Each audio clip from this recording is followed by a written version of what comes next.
বাউল আশিকা আজকে আমাদের মাঝে অত্যন্ত সুন্দরভাবে দুটি ধারা বাড়িওয়ালার পক্ষ থেকে গান পক্ষ থেকে দিলেন। পালা আমি বলবো না, মানুষের জীবনে দুইটা পালা হয়, একটা হইলো আসার পালা আর একটা হলো যাওয়ার পালা। আসার সময় বা সিরিয়াল আছে, 10 মাস 10 দিন পূর্ণ হইলে কেউ মাতৃগর্ভে থাকবো না দুনিয়ার মধ্যে, আল্লাহ আমাদেরকে পাঠাইবে। এবং সিরিয়াল আছে বড় মেজু শুধু ছোট, কিন্তু যাওয়ার কোন সিরিয়াল বা সময় নাই। ওই ছোটকেই আল্লাহ আমার আগে নিতে পারে। তাই ওদিকে না বলে আমি বললাম দুটি ধারা, সুন্দর ধারা, নগদ এবং বেলায়েত। আমার প্রতিপক্ষ বন্ধু বাংলাদেশের মধ্যে সুনামধন্য শিল্পী জনাব আরিফ সরকার সাহেব, তাকে দেওয়া হয়েছে এলমে বেলায়েতের ভূমিকা। এবং বাংলাদেশের মধ্যে যতগুলি শিল্পী আছে সবচেয়ে নগণ্য, অধম, ক্ষুদ্র আমি নিজেকে মনে করি আমি সোনালী সরকার। আমাকে দেওয়া হয়েছে এলমে সেই নগদের ভূমিকা। সুন্দর দুটি ধারা, যে ধারার মধ্যে কোনো বাজে আলোচনা নাই, আল্লাহ আল্লাহ রাসূলের গুণগান ছাড়া আর কোনো কিছু নাই। সমস্ত গুণগান তাদের জন্য সারা রাত্র হবে, কোরআন মতে কথা হবে। যে আলোচনার মধ্যে কোনো বাজে আলোচনা নাই, সুন্দর ধারা আমাদেরকে দিলে, তথাপি আপনারা যারা জ্ঞানী শ্রোতা আছে সুন্দরভাবে বসে নীরবতা পালন করে গান শ্রবণ করেন, তাহলে ভালো লাগবে।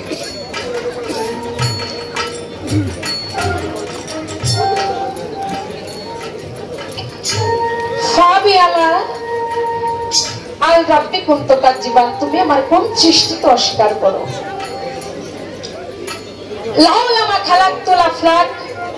আমার আল্লাহ বলেছে কি, মুহাম্মদ তোমাকে সৃষ্টি না করলে পৃথিবীতে আমি কিছুই সৃষ্টি করিতাম না। এবং আরেকটি কথা কোরআনের মধ্যে আছে, ইন্নামা আমালু লাহু বিনিয়ত, নিয়ত গুলো হয় যাত্রা।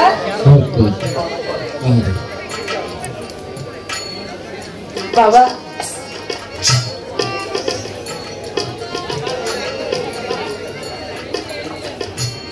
সুন্দর ধারা দিয়েছে, গানও গাওয়ার চেষ্টা করি, তাই প্রথমে দাঁড়িয়েছি। প্রথমে আগে একটা গান রাখি, তারপর দু একটি কথা রেখে তার কোনো গান আমার মুখ থেকে শুনবে।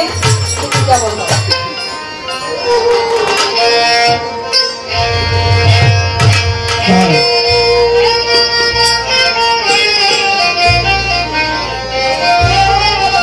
এই চাচা, আপনি ভাই বলছেন কেন? আমার এমনি যাওয়া আসার দিকে প্রবলেম হয়, একটু চাপ দিয়ে বহেন না এইদিকে বহেন, ফোনটা একটু ক্লিয়ার রাখেন, ভিতর দেয় আপনি হার ভিতরে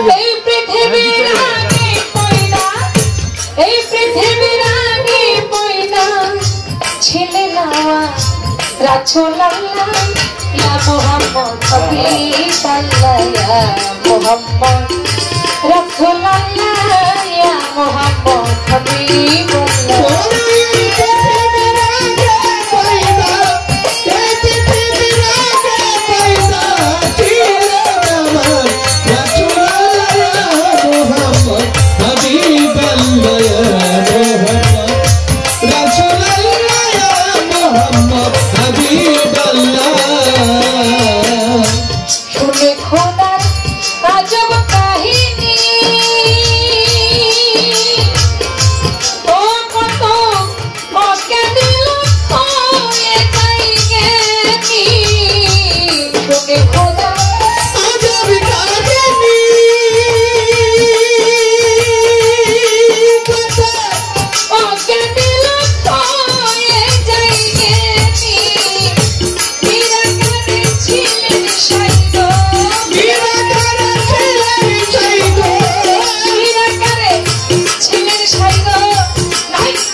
ওরে যেমন মেঘলা রাতে চাঁদ উঠিলে ওই চাঁদ ঢেকে রাখে মেঘলা রাতে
যেমন মেঘের আড়ালে চাঁদ উঠিলে ওই চাঁদ ঢেকে রাখে মেঘের আড়ালে, তেমনি আমার মোহাম্মদকে পয়দা করে নিজে খোদা লুকাইলা ইয়া মোহাম্মদ হাবিবুল্লাহ।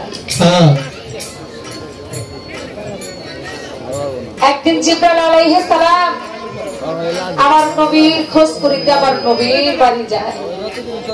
দয়াল নবীর বাড়ি যখন তিনি গেলে, যাওয়ার পর তাকে ডাকলেন।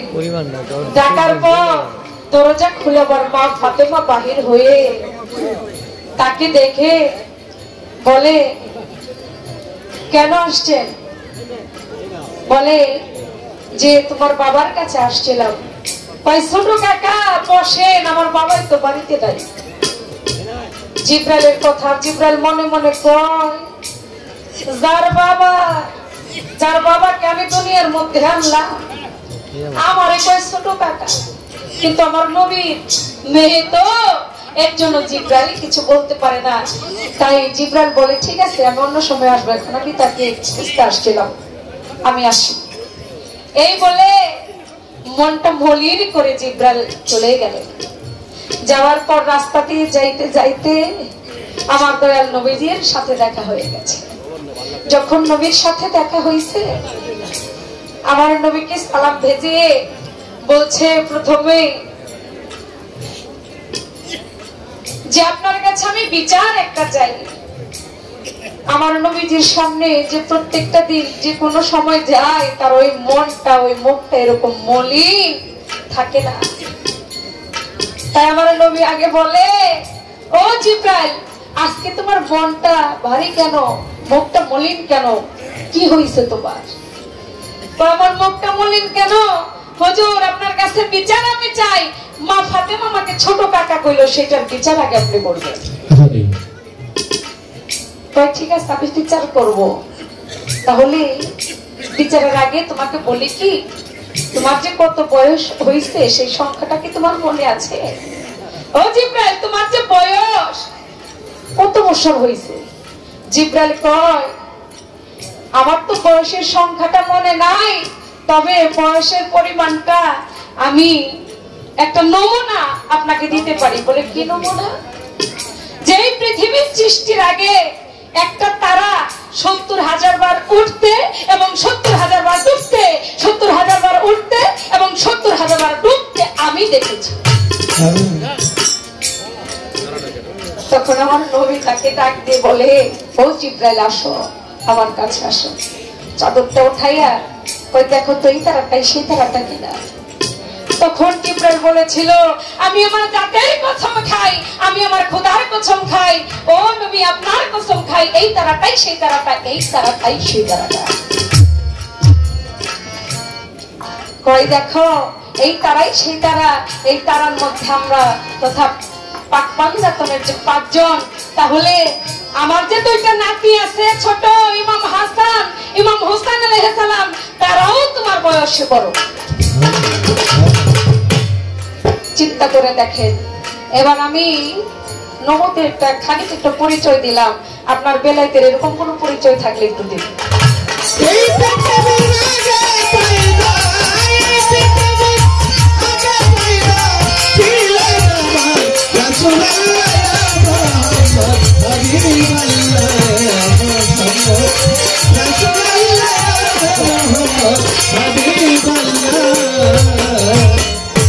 দুনিয়াটা ক্রিকেট মাঠে অনলি মোহাম্মদ দুনিয়াটা ক্রিকেট মাঠে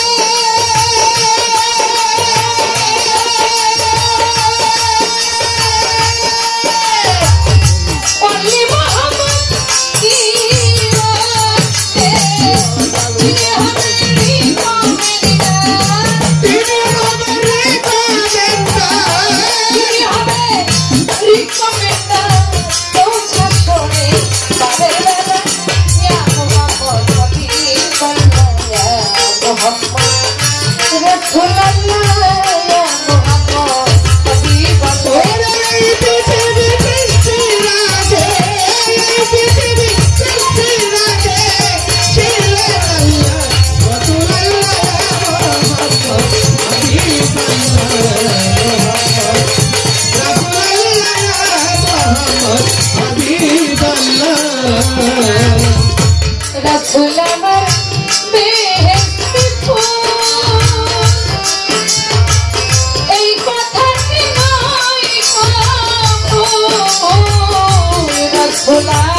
তৎক্ষণাৎ দিবেন ঠিক মতো।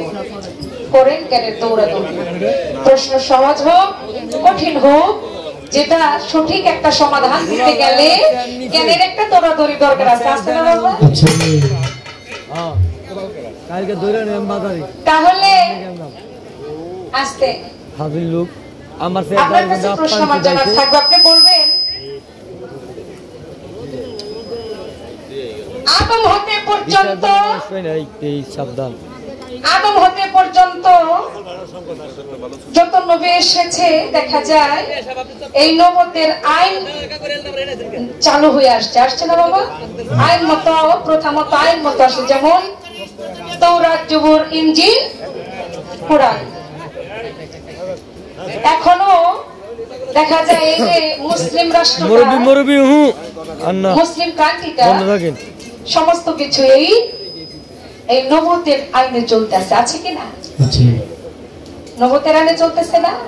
তা আমার একটু জানার বিষয় আপনার কাছে, আপনি যে বেলায়েত করে এবং আইন মতো চলতে আছে, এই নবুয়তের ধর্মটাই হলো ইসলাম ধর্ম, কি নাকি ভুল বললাম? এই আইন মতো চলে আসছে না? তাহলে আপনার কাছে আমার একটু জানার বিষয় থাকবে, আপনি বলবেন আপনার বেলায়েতের ধর্মটা কি, আপনার বেলায়েতের দিনটা কি, এবং আপনার বেলায়েতের সেই দলিলটা কি, জানার দরকার আছে না? আছে। এই সমস্ত দিন বলেন ইসলামের দিন, সেটাও তো হইলো এই নবুয়ত মতে, তাই না বাবা? আমার কথা আপনারা বুঝতে পারছেন? সমস্ত কিছু এই আইন মতে চলতে আছে। তাহলে আমার জানার বিষয় আপনার এই বেলায়েতের ধর্মটা কি, দিনটা কি এবং দলিলটা কি?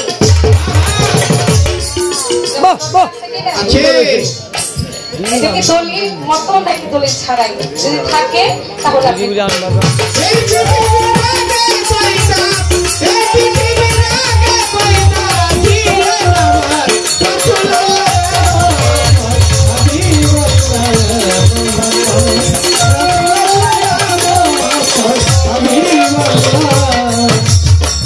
শুনি খোদার আজব কাহিনী,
কিন্তু আজকে এখানে আমার যার মাধ্যমে আসা তার নামটাই তাড়াতাড়ি করবার যে বলা হয় না, সেটা হলো ফোনপুর।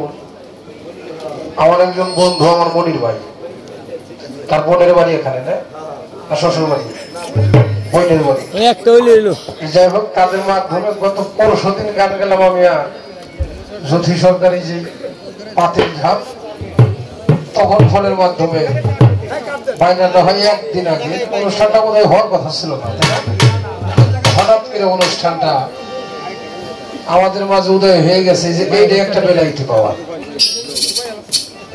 হ্যাঁ, বেলায়েতি যোগ দেখো, পালাটা হলো নবুয়ত আর বেলায়েত। এই নবুয়ত বেলায়েত পালাটা আমরা ফরিদপুরের শিল্পী আর মানিকগঞ্জের শিল্পী যখন লাইগা যায় খারাপ। বাবা ভাই, আপনি মাঝখানে কি করেন? মোশারফ ভাই, আপনি যান। মাঝখানে চিনে না শিল্পী আর মানিকগঞ্জের শিল্পী যখন নবুয়াত বেলায়েত লাইগা যায় তখন আমাদের ভাবটা থাকে আবার যখন ঢাকার শিল্পীদের সাথে বলে যাই তখন আবার নবুয়াত বেলায়েতের ভাবটা হয় অন্যরকম। আজকাল ঢাকার মানিকগঞ্জ লাগছে, কি বলেন আপনারা? ঢাকার নবুয়াত বেলায়েত হলো মানিকগঞ্জ। কিভাবে ওনার মধ্যে গান দিতে মনে হয় ঢাকার ওইদিকে শুনলাম না। আমি নবুয়াত বেলায়েত আমার ভাবে আমি যেটা আমরা যেভাবে গাই আমি সেভাবে আমার বেলায়েতটা গাওয়ার চেষ্টা করব। একটা কথা দোয়া দোয়া চরণ ধরে চাই বাবা, যতক্ষণ আমরা গান করবো আমরা এক জায়গায় আসি যেন আমাদের মুখে কিছু ভালো কথা ভালো কিছু গান আমাদের মুখ দিয়ে বের হয়, যেন আপনারা একটা আনন্দ পান, আমরা নিজেরা একটা আনন্দ পাই। আমরা আপনাদেরকে যদি আনন্দ না দিতে পারি, গান শোনা যায়, আমাদেরকে শান্তি লাগবো বাবা? আমাদের ভাবনা তোকে একটু গাইতে হবে, আমাদেরকে কথা ছোট হবে, গান একটু বেশি হবে, মঞ্চ ছোট ছোট হবে, তাই না? হ্যাঁ, কিন্তু আমার একটা সমস্যা আছে, আমি কিন্তু মরা মানুষকে গান শোনাইতে পারি। মরা মানুষ কি ঘুরে বসে বাদাম খাইতেছে, ঘুরে বসে গল্প করতেছেন, আমল দেওয়া হুতিতে নিয়ে মোবাইল টিপতেছেন, আও কাউ কেউ কেউ করতেছেন। মাঝে মাঝে একটা প্রশ্ন জিজ্ঞাসা, হাও গেলেন না হো গেলেন না, মাথাও জাহি দিলেন না, 2 সেন্টের টেহা বকশিসও দিলেন না, তাহলে হইলো। মাঝে মাঝে আমি গাইতেছি, আমার সাথে আপনারা গুনগুন করে একটু গাইলেন, তাহলে ভালো হয় না? আমি একটু নাইসে নাইসে গেলেন, আপনারাও জাগাই দিলেন, আসলেন, মাথা মতো শরীর জাহি দিলেন, তাইলে একটু আনন্দ সবাই ভালো হয় না? আরে যার মধ্যে নাই সুর হইলো সুর, হ্যাঁ, যার মধ্যে তাল নাই সে হলো বেতাইলে, বেতাইলে খাইলে কোনাইছে যার তাল নাই, যার তাল নাই হলো বেতাইলে। বেতাইলের জন্য কোনো ধর্ম নাই, ধর্ম হলো তালে, তালের ঘরে থাকতে হবে। কি তালে? নফিয়াজবাতের জিকিরের তালে থাকতে হবে, আল্লাহ বলে টানতে হবে, হুবলে ছাড়তে হবে, সদা সর্বধন সদা সর্বক্ষণ এই তালের ঘরে থাকতে হবে। গান গাইতেছি, নাচতেছি, ভালো করতেছি, গুরু নাম নিতেছি, আহারে শান্তি লাগতেছে রে। আমি আসতো দিন না 2 দিন গান না গায়ে হলো আমার দম আটকে যায়, মনে হয় বাঁচুন না। আমি যখন বাড়িতে থাকি মনে হয় আমার কবরের মধ্যে নিয়ে ঢুকাই দিল, আর যখন গানের মঞ্চে আসি আমার মনে হয় এই তো আমার বাসর। এর সেই আনন্দ রাম, কত মানুষ, কত শ্রোতা, কত ভালোবাসার মানুষ, আপনাদেরকে নিয়ে একটা বৃন্দাবনের মধ্যে চলে আসছি, লীলা করার জন্য চলে আসছি। ওই মঞ্চে গান হয় না যেখানে গুরু কথা হয় না, বাদ পঞ্চজনের কথা হয় না, মরণ কথা স্মরণ হয় না, বাবার কথা স্মরণ হয় না, ভালোবাসার মানুষের কথা স্মরণ হয় না, আল্লাহ রাসূলের কথা স্মরণ হয় না। ওই গানটি শোনা হালাল বাবা, ওই গান শোনাটাই হারাম। আর যে গানে মরণের কথা স্মরণ হয়, আল্লাহ রাসূলের কথা স্মরণ হয়, পীর মুর্শিদের কথা স্মরণ হয়, বাবা মার ভজন হয়, ওই গান শোনা কখনো হারাম হইতে পারে না। আমার বেলায়েতের পক্ষ থেকে আমি একটি গান রাখবো আগে সর্বপ্রথম, আমার বাবা যান বাউল সম্রাট আব্দুর রশিদ সরকারের। হ্যাঁ,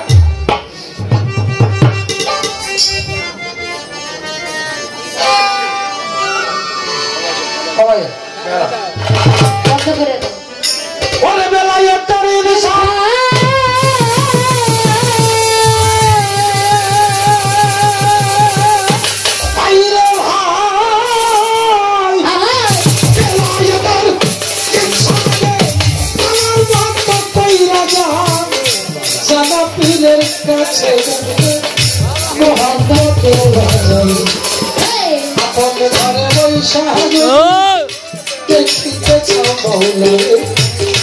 আপন ঘরে পয়সা যদি দেখিতে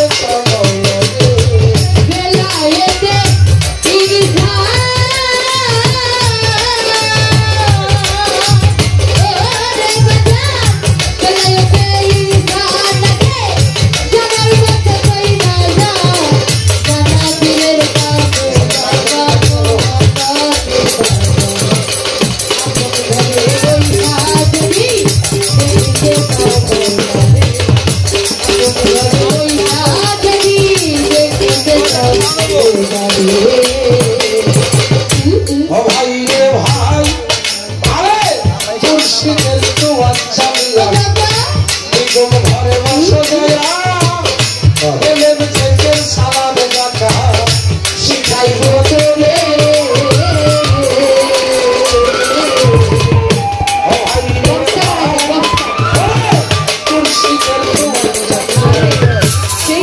ঘরে বসে গেলা তেলের সাইকেল সালাদ জাতা শিখাইব তোরে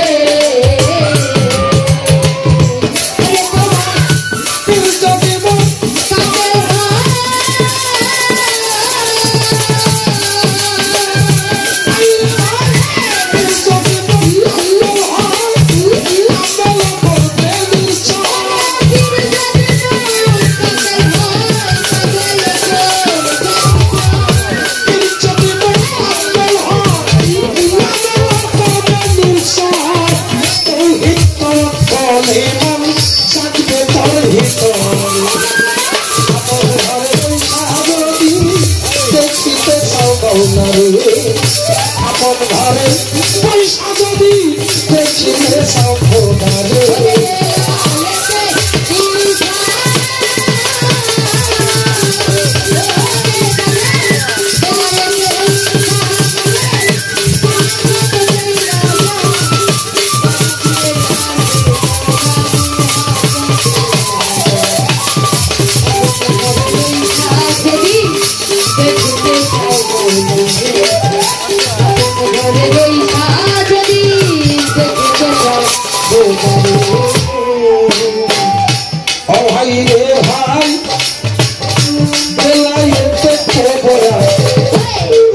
করছে যারা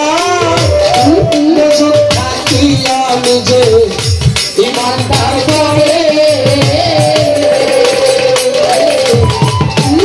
ভাই রে ভাই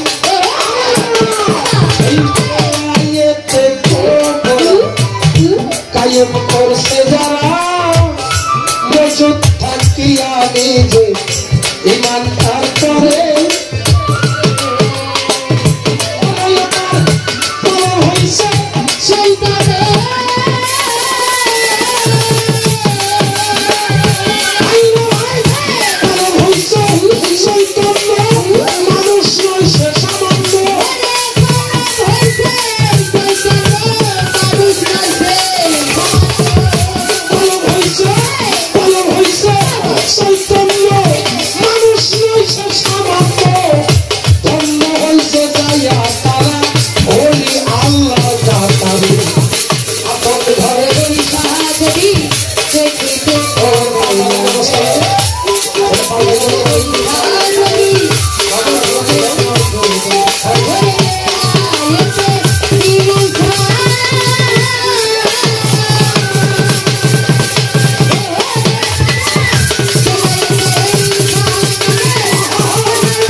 তৈবা তো কররে ভক্ত পাখি পরানো ঘরে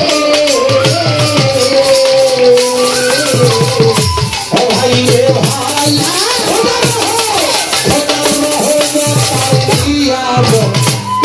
সহি সত্য এবাদ কররে ভক্ত পাখি পরানো ঘরে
বাগানে মাথার উপর চাঁদ উঠেছে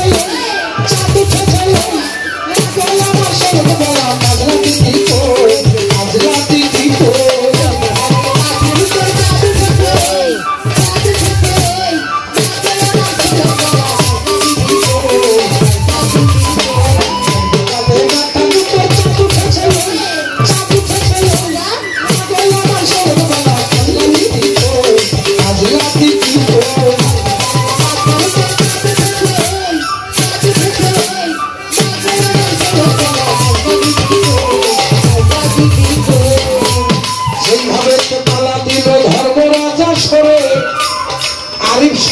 সোনালী সরকার আমরা গাইব দুইজনাতে বেলায়ের পাল্লা রাজা সরে পাই দুইজনাতে ভাবে গাওয়াই আসরেতে যাই আপনারা সবাই মিলে থাকিলে নীরব নীরব থাকলেই আমরা দুইজন গাইতে পারবো আপনারা ওঠা বসা করে বাবা করলে আমাদের কবিত্বের মাঝে আইসা যাবে ভুল আপনারা ওঠা বসা করে বাবা করলে গন্ডগোল আমাদের পবিত্র মাঝে আইসা যাবে ভুলে ভুলে সময় যাবে বসতে না পারিবে সারা তারাত গান গাওয়া বিফল হইয়া যাবে ভুলে ভুলে সময় যাবে বসতে না পারিবে সারা তারাত গান গাওয়া বিফল হইয়া যাবে আমার কাছে প্রশ্ন করে পাওয়ারি সরকার ধন্য বাবার পূর্ণ দেখি ধন্যবাদ এইবার আমার কাছে প্রশ্ন করে পাওয়ারি সরকার ভুলি নাই কথা বলি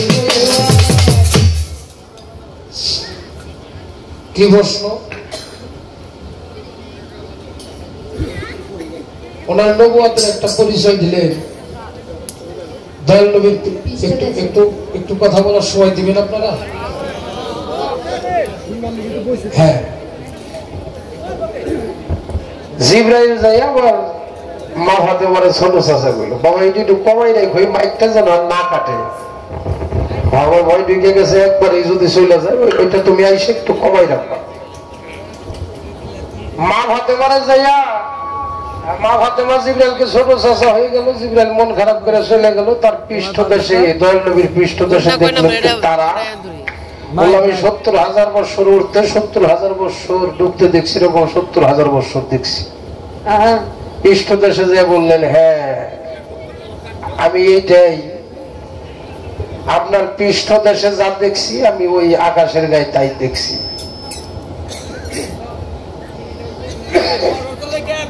অনেক ভালো তাকে ধন্যবাদ জানাই এই প্রশ্নটা করার, এই জীবনীটা রাখার জন্য। নবুয়াতটা কি, নবুয়াত বস্তুটা কি, এটা আমাদের বুঝতে হবে নাকি বাবা? বাংলাদেশের নবুয়াত বেলায়েত খালি দুই বইতে গান গেয়ে গেলাম, কিন্তু নবুয়াত তো বুঝলাম না, বেলায়েত তো বুঝলাম না। আগের যে দিনগুলো ছিল, একটা সময় দেখছি ছোটবেলায় গাওয়াইলে সিন্নি হয়েছিল, এলাকায় হয়েছে না? চৈত্র মাসে জিকির করছে 7 দিন করে, তারপরে সিন্নি করছে। এখন এগুলো আছে নাকি? হ্যাঁ, আগের মুরব্বীরাও নাই, এবং সেগুলাও নাই। আগে অসুখ বিসুখ হইলে দেখছি কবিরাজের কাছে গেছে, পীর মুর্শিদের কাছে দৌড়াই চলে গেছে, এখন খালি যায় ডাক্তারের কাছে। হ্যাঁ, আগে সন্তান হয়েছে কত চাওয়া মালিকের কাছে চাইছে, মালিকে সুন্দর ভাবে খালাস করে দিছে। আগের জন্মও মানুষ মারা গেছে ডেলিভারির সময়, এখনো মারা যায়, কিন্তু এখন গর্ভে আসার পর খালি হাসপাতাল আর হলে সিজার। কিন্তু আগের মা বাবার আর সন্তানের মহব্বত আর বর্তমান মা বাবার সন্তানের মহব্বত অনেক ব্যবধান হয়ে গেছে। হ্যাঁ, কারণ যেটা হইতেছে পেট কেটে, ওটার মহব্বত ওই পর্যন্তই হইব। জন্ম নেওয়ার পরেই খাওয়াইতেছে কইটার দুধ, মায়ের বডি নষ্ট হয়ে যাবে। হ্যাঁ, মায়ের বডি নষ্ট হইব, খাওয়াই কইটার দুধ, কইটার দুধ খাইয়া কইটার মতোই তো মহব্বত হইব। মানুষের দুধ খাইলে সে মহব্বত মানুষের হইব বাবা। ডাক্তারের কাছে গেলে ইদানিং খালি আপনার ক্যালসিয়াম নাই, গরুর ঠ্যাং খান, খাসির ঠ্যাং খান, এগুলা খাইলে আর ক্যালসিয়ামের দায় কতটি ওষুধ না দেখছে, এত বড়টা দে। হ্যাঁ বাবা রে, নিজের ডাফালাই দিয়ে গরুর ডাডু খাইলে তো গরুর স্বভাবে আসবে। হ্যাঁ, ক্যালসিয়ামটা কি, এই যে ক্যালসিয়াম যে ক্ষয় হয়, এটা যে কি, এটা যদি বুঝতাম আমরা, তাইলে আমরা এটা নষ্ট করে গরুর ঠ্যাঙ্গে কোনটা আছে এটা বুঝতাম না। খুব খেয়াল, যাতে মানুষের জন্ম হয়, যাতে মানুষের সৃষ্টি হয়, হ্যাঁ, তা আমরা ঢাইলা ফেলাই দিয়ে নিজে অসুস্থ হয়ে গেছি। এবার শুধু ডাক্তারের পিছে আমরা আছি না রে বাবা। যেজন হিসাব করিয়া ভাবে চলে, আখেরে নিবে না হিসাব আল্লাহর কোরআনে তাই বলে। শুধু একটু হিসাব করে চলতে হবে, আর হিসাবটা করার জন্য এই নিজের দেহটাকে ভালো রাখার জন্যই আমার বেলায়েতের একজন পীর মুর্শিদের দরকার আছে। এ জায়গা মুরিদান কয়জন আছেন? একটু হাত তোলেন তো, মাফ করবেন বাবা। অনেক যারা হইছেন, তো যারা হন নাই তাদের কাছে অনুরোধ করি, লালন সাইজি গান লিখেছে, সময় গেলে সাধন হবে না। যৌবনে দাম অষ্টিকা, দেহে যৌবন যার যুদ্ধে যাওয়ার সময়, তার মোটর সাইকেলের দাম হলো 5 লাখ টাকা। 5 লাখ 1 এটা পুলিশে ধরবো না?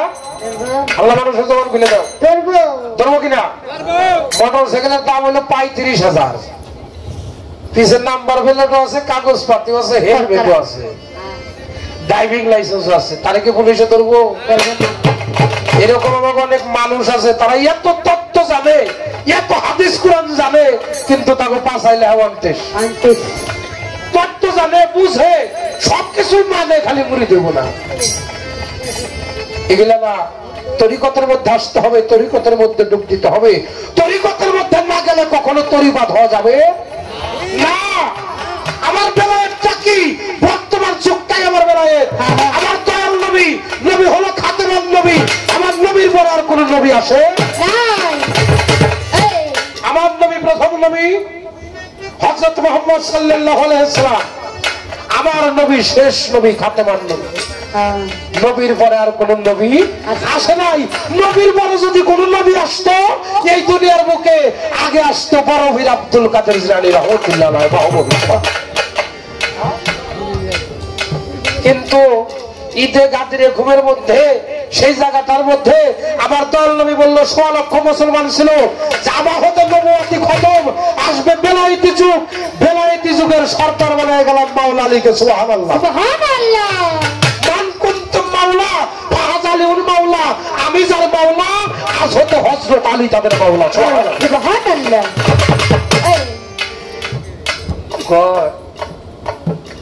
সব আমার নবুয়াতি যুগ, এই খারাপ সব আমার নবুয়াতি যুগ, আপনার বেলাইতি যুগ কো। হ্যাঁ হ্যাঁ তাই তো। আচ্ছা আপনাকে বাড়ির আশেপাশে মসজিদ আছে না, যে পাশে একটা আছে না? আচ্ছা ওই জায়গার তরিকতের মানুষ যায় না নামাজ পড়বার? যারা পীর যারা মানুষ তারা যায় না? আমি একটা কথা বলবো, একবারে সত্য কথা, জবাবটা দিবেন আপনারা, মিথ্যা কথা কইবেন না। প্রত্যেক শুক্রবার মসজিদে জুমার নামাজ হয় না? কোন জুমার নামাজে কোন মৌলানা মুন্সি এই পাক পাঞ্জাতন সম্বন্ধে কোনো কথা আলাপ আলোচনা করে না বলে? করে না।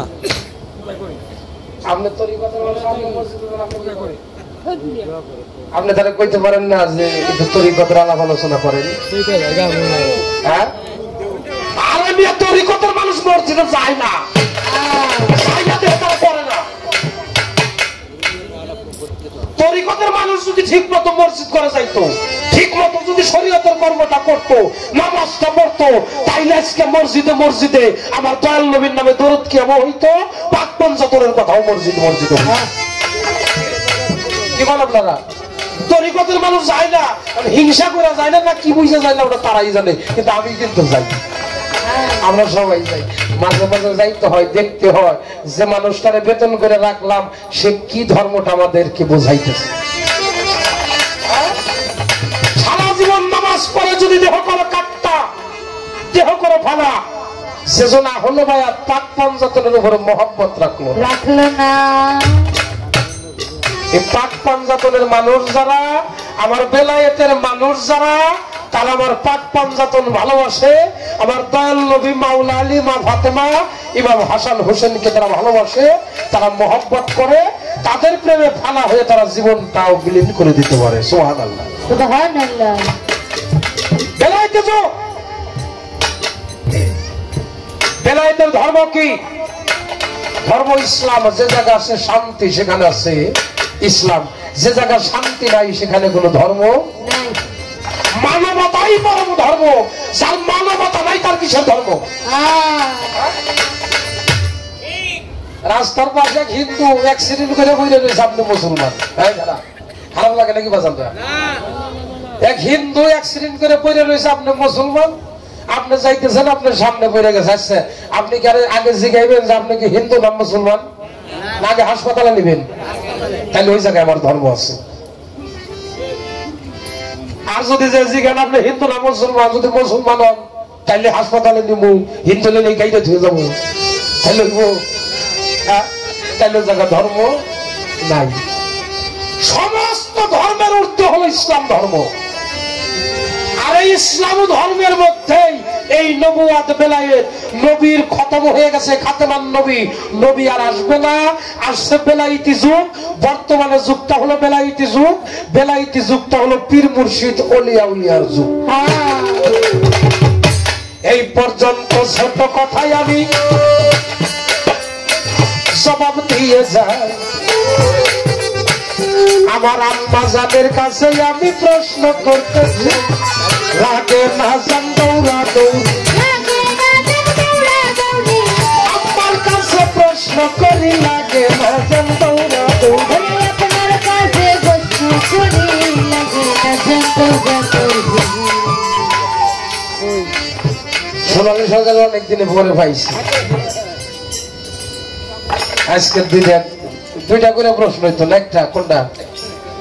একটা প্রশ্ন, তাই না? প্রশ্ন যেহেতু একটা, আমি একটাই করব। বর্তমান সমাজে কথাটা খুব খেয়াল করে শুনবেন। বর্তমান সমাজে যদি একটা ছেলের বয়স হয় 25 বছর, একটা মেয়ের বয়স যদি হয় 26 বছর, ওই 1 বছরের পরেও যদি মেয়ের যদি কোনো ছেলে বিয়ে করে, রহিম রব্বান হয়েছে, রহিম রব্বান। আর আমার রাসূলের বয়স যখন 25 বছর, আমার প্রশ্নটা খালি আপনারা ভালো করে শুনে না, ডুলি তুই যদি টুকা দিছাস, এটা জবাব তুই দিবি। হ্যাঁ, দয়াল নবীর বয়স হলো 25 বছর, মা খাদিজাতুল কুবরার বয়স হইল কয় বছর? 40 বছর। মা খাদিজাতুল কুবরা একটা বিধবা ছিল, তাই না? তার গর্ভে সন্তান ছিল। আমার নবীজি যাইয়ে ওনার বয়স 25 বছর, মা খাদিজাতুল কুবরার বিয়ে করলো, তার বয়স হলো 40 বছর। তার আমরা যতটুকু জানি 13 জন মতান্তরে 14 জন বিবি ছিল, তাই না? আল্লাহ মানুষ জবান করে জোরে কর না কে? হ্যাঁ, একটু হাত হইলে হাত ভালো থাকে। দয়াল নবীর বয়স যখন 50-এর ঊর্ধ্বে, অর্থাৎ 40-এর ঊর্ধ্বেই ধরেন, তখন মা আয়েশা সিদ্দিকার বয়স হলো 7 থেকে 8 বছর।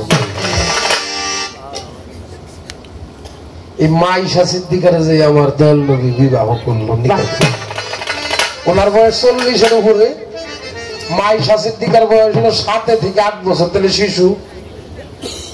এই জগতে যদি আমি যে যদি 7-8 বছরে, আমার বয়স তার বেশি নেই, খালি যদি একটু থামা দাঁত ধরিয়া একটু খারাপ নজর দেয় আমার দাঁত থাকবো।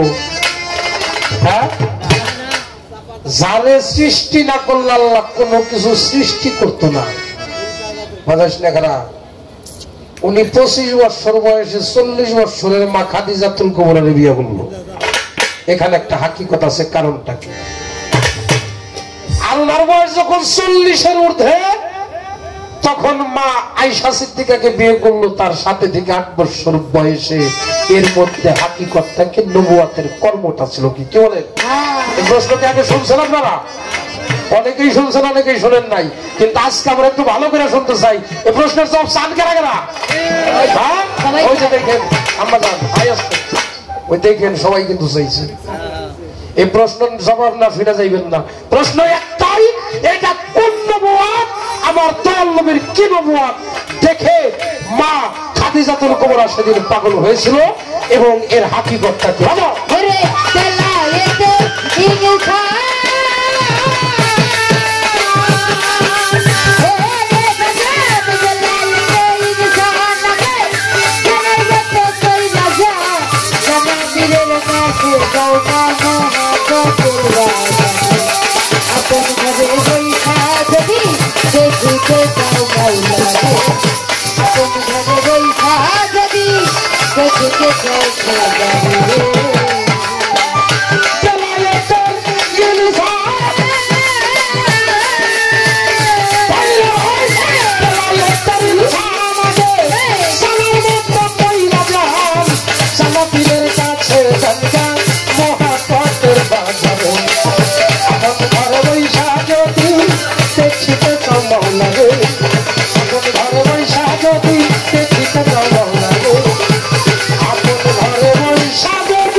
সুন্দরভাবে জবাবদিহি করে আমার কাছে সুন্দর করে একটি প্রশ্ন রেখে গেছে, যে প্রশ্ন যে আমার রাসূল করিম সাল্লাল্লাহু সাল্লাম তার বয়স 25 বছর এবং মা খাদিজাতুল কুবরা তার বয়স হয়েছে 40 বছর। নবদ প্রকাশ 40, তবে তিনি কেউ যদি একটু কম বয়সের ছেলেকে বিবাহ করে রহিম রূপবান তাদেরকে বলে, বাবা সবটাই ঠিক আছে, প্রশ্ন করাও ঠিক আছে, তবে আমার মনে হয় ওই রহিম রূপবান নিয়ে আমার নবীর পিছনে বলার কোনো কিছু নাই। নবী বলেছে আমাকে অনুসরণ করো, আমাকে তোমরা অনুকরণ করো না। কথা ঠিক আছে বাবা? নবী বলছে আমাকে অনুসরণ করো, আমাকে অনুকরণ। তাহলে কিন্তু নবীর কথাটা থেকে একটু দূরে চলে গেল। বলছেন ঠিক আছে, বিবাহ করছে আমার নবী এবং আয়েশা সিদ্দিকা যখন তার 8-9 বছর বয়স, তখন আমার নবীর বয়স হলো 50-এর মতো, তখন তাকে বিবাহ করলো। এটা কোরআন মতেই হয়েছে। একদিন আবু বকর সিদ্দিক তার মেয়েকে তার কন্যাকে নিয়ে আমার নবীর কাছে যায়। নবী দেখা বলে, আবু বকর তোমার মেয়েটা তো অনেক সুন্দর। যখন আমার নবী বলছে সুন্দর, সাথে সাথে আল্লাহর দরবারে কবুল হয়ে গেছে। মালিকের তরফ থেকে, আল্লাহর পক্ষ থেকে জিব্রাইল সাথে সাথে তার কাছে ওহী পাঠিয়ে দিছে যে এই কুমারী কন্যাকে আপনি গ্রহণ করুন, আপনার জন্য ধার্য করা হয়েছে আল্লাহর পক্ষ থেকে। অকুমারীকে গ্রহণ করুন। সে কুমারী এখনো হয় নাই, মানে অকুমারী বয়স হয় নাই, তাই আল্লাহর পক্ষ থেকে আপনার জন্য ধার্য করা হয়েছে, আপনি দয়া করে গ্রহণ করুন, কবুল করুন। আমার নবী তাকে গ্রহণ করলেন, সেটা আল্লাহর পক্ষ থেকে হয়ে আসছে। এবং আমার নবী একটা বিবাহ করেছে এবং 12টা করেছে, হলো সেটা হলো নিকাহ। কেন করেছে জানেন? কেন করেছে? ওই যাদের কোনো ভালো মতো আশ্রয় ছিল না, দেখা যায় তাদেরকে নিরাপদ দেওয়ার জন্য, আশ্রয় দেওয়ার জন্য আর 12টা বিবাহ আমার নবী করছে। সত্য কিনা বাবা? সত্য। আর যখন এই ইসলামটাকে পরিচালনা করতেছিলেন আমার নবীজি, তখন এই দুনিয়ার বুকে মানে শিক্ষা দেওয়ার জন্য, তাকে যদি বলে এমনি করি তাহলে কিন্তু না, শিক্ষা ক্ষেত্রে তখন এই রাষ্ট্রটা, এই ইসলাম রাষ্ট্রটাকে পরিচালনা করার জন্য তার মা আয়েশা সিদ্দিকাকে, মা খাদিজাকেও দরকার ছিল। এর জন্য তাকে বিবাহ করছে। খাদিজা তো অনেক অঢেল সম্পত্তি ছিল, কিন্তু এইটাও ছিল আরেকটা বিষয়, সেটা সে যখন তার অট্টালিকা, মহাধন রত্ন সমস্ত কিছু রেখে আমার নবীজিকে দেখে তার পছন্দ হয়েছে, আমার নবী তাকে দেখে পছন্দ হয়েছে, আল্লাহ ইশারা করাইছে। আল্লাহর দয়া যদি না হইতো তাহলে হইতো না, আমার আল্লাহ যেটা বলবে সেটাই দুনিয়ার মুখে হবে। কি আপনার কথা আমার কথা হবে বাবা? হবে না, তাই করাইছে। কিন্তু একটা সময় দেখা যায় ওই অভাবের ঘরে এসে যে সেই মা খাদিজাতুল কুবরা একটু মনে মনে চিন্তা ভাবনা করতেছিল, আমি রাজপ্রাসাদ ছেড়ে আমি কেমন জায়গায় আসলাম, একটু পরিকল্পনা করতেছিল। তখন আমার নবী তার দিকে তাকাইয়া, মুখের দিকে তাকাইয়া, মুখটা দেখা বুঝতে পাইরা কয়, খাদিজা তুমি জানলার দিকে তাকাও, জানলা খুলে জানলার দিকে তাকাও। তখন জানলা খুলে দেখে হীরা মণি মুক্তা কাঞ্চন অজস্র, কোনো অভাব নাই। তখন সে বুঝতে পারে যে আমার দয়াল নবী কোনো সাধারণ ব্যক্তি না, যেগুলা থাকলেও ওই হীরামণি মুক্তা কাঞ্চন একদিকে, আর আমার নবীর প্রেম ভালোবাসা মহব্বত হইল আরেকদিকে। কি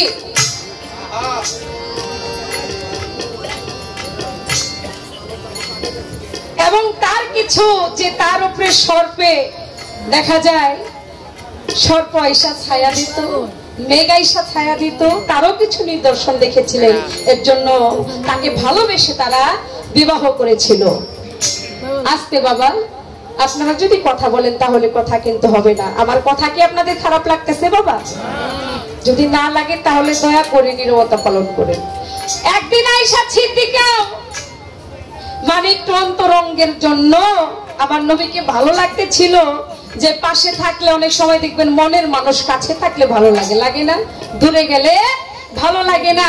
আয়েশা সিদ্দিকা তার গায়ের যে একটা ওড়না আছে, আমার নবীর মানে নবীকে পেছায়া ধরে রাখতে চায়, ওই ওড়নার মতো ওড়না আয়েশা পরে আমার নবীজি দাঁড়িয়ে থাকছে। তখন আয়েশাকে বলেছিল, আয়েশা তুমি কি আর 5টা মানুষের মতো আমাকে মনে করো? 5টা মানুষের মতো আমার নবী না। এর জন্য তার সাথে কোনো মেশাল বাবা চলবে না। আমার নবীজি সারা দুনিয়ার জন্য, সারা দুনিয়ার উম্মতের জন্য সারাটি জীবন উনি কেঁদেছেন। আমরা কাঁদি পীর মুর্শিদের জন্য, কাঁদি নিজের দুঃখে কাঁদি, ভাইকে হারায় কাঁদি, মাকে হারায় কাঁদি। আমার নবীর জন্য কয়দিন কাঁদলাম। কোরআন তার সাক্ষী, ব্যক্তি যতই ইবাদত করুক না কেন, সে যদি আমার নবীর মহব্বত তার হৃদয়ের মধ্যে না থাকে, তার পাহাড় সমতলে ইবাদত করলেও আল্লাহর দরবারে কবুল হবে না, হবে না, কোনো কিছুই হবে না। আমার নবীর প্রেম আগে, তারপরে সমস্ত কিছু। এখন একটা কথা রাখছে গানের মধ্যে, শুনতে পাইলাম, আপন ঘরে বৈশা যদি দেখিতে চাও মাওলারে, বলছে না, আপন ঘরে বৈশা যদি দেখিতে চাও মাওলারে, বেলায়েতের ইনসান জানার মতো কইরা জান, জানা পীরের কাছে জানগা মহব্বতের বাজারে। আপন ঘরে বৈশা যদি দেখিতে চাও মাওলারে, গান গায় আর আমার দরদি কয় যে এটা হলো ঢাকার একটা পাল্লা, আর এটা হলো মানিকগঞ্জের পাল্লা। আপনি তো সবই জানেন আমার বাড়ি কোন জায়গায়। আমি, আমার বাপের বাড়ি হলো ধামরাই থানা, বা শ্বশুর বাড়ি সাভার থানা, জেলা ঢাকা। তো যাই হোক, পাশাপাশি সংঘর্ষর কোন জায়গায় এটা তো আপনি ভালো করেই চিনেন। আমার যে বাড়িটা, ওই ঢাকার বাবু আছে, এই মানিকগঞ্জের বাবু আছে।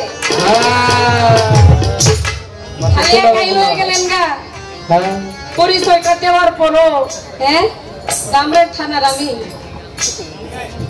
আসতে, দুইটার পাশাপাশি আছি, ওইটারও আছি এইটারও আছি, তাহলে দুইটা মিলে একটা। আসতে বাবা এবার বলছে, আপন ঘরে বৈশা যদি দেখিতে চাও মাওলারে, মাওলারে দেখাটা কি এতটাই সহজ? হ্যাঁ, এই দুনিয়াতে সবচাইতে কোন নবী কথা বলছে বেশি আমার মাওলার সাথে? বাবা মুসা নবী হাজারবার কথা বলছে। কথা বইলা একদিন তার আল্লাহকে যে বলতেছে, মাওলা শুধু কথা বললেই তো প্রেম হয় না, যদি না দেখি তাহলে সেই অপূর্ণতাটা রয়ে যায়। তাহলে আপনাকে আমি দেখতে চাই। যাই করো মুসা নবী, আমাকে দেখতে চাই না, আমার সাথে কথা বলেও তো ডুবেই থাকো। কই না, কে জানে কে শুনে, আমি যে আপনাকে দেখতেই চাই। কই তাই? ঠিক আছে। মুসা নবী তো ঠেকা নবী, একবার যেটা বলে সেটাই উনি কইরা ছাড়ে। তাই উনি যুক্তি করলেন যে আমি দেখবো আল্লাহকে। ভাই ঠিক আছে, কালকে আইসো, কালকে অমুক জায়গার মধ্যে আইসো। মুসা নবী চলে গেছে, আর ওইখানে যাওয়ার পর আল্লাহ একটা গায়ে আঙ্গুলের জ্যোতি দেখাইছিল। গায়ে আঙ্গুলের জ্যোতি দেখা সেই মুসা নবী তুর পাহাড়ের মধ্যে অজ্ঞান হয়ে পড়ে গেছে। দেখা যায় তুর পাহাড় জ্বলে পুরো ছারখার হয়ে গেছে। সেই ছারখারে থেকে ছাই থেকে কি হয়েছে কালি, সেটা হইল সুরমা।